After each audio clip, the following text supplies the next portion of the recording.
a Year 11 student at the Wilderness School. This is my project for this year's Oliphant Awards. This is an underwater drone designed for search and rescue missions. Last January, I was in the Maldives, snorkeling and swimming with nurse sharks. It was one of the most incredible experiences of my life. Being underwater like that gives you a completely different sense of how vast the ocean is, and honestly, how easy it would be to lose someone within it. Fast forward to May this year, when I read about 5 tourists going missing in a diving accident in Maldives. Locating all the missing divers took several more days. It required a multinational recovery effort, bringing in specialist divers and support equipment from overseas, including Australia. This incident really struck me. Even with highly trained experts in support, finding people underwater took days. Every hour underwater the search takes is an hour of risk for the missing people and for the rescuers.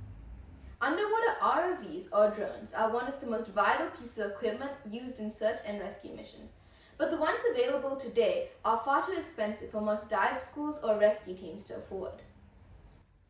This project is about building an underwater drone for search and rescue missions using low-cost, commonly available components, something affordable enough that more diving communities could actually have on hand.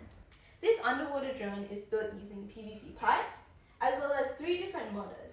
These motors allow the underwater drone to move and dive deep into the ocean.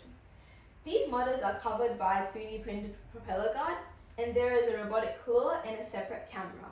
This camera shows live feed using this screen, and each motor is controlled separately using flip switches in this motor control box. The claw is controlled using an open and closing motion with this joystick, and the joystick is controlled using Arduinos in this control housing. This whole system is powered using this 12-volt battery, and there is lots of cable to unspool depending on what depth you would like the robot to go. In order to control the underwater drone, first press the power button on the battery and proceed to press the light bulb button. This is because the battery turns off intermittently. Then we can use the joystick to control the robotic claw with an opening and a closing motion. The remote control box can be used to control each of the motors independently.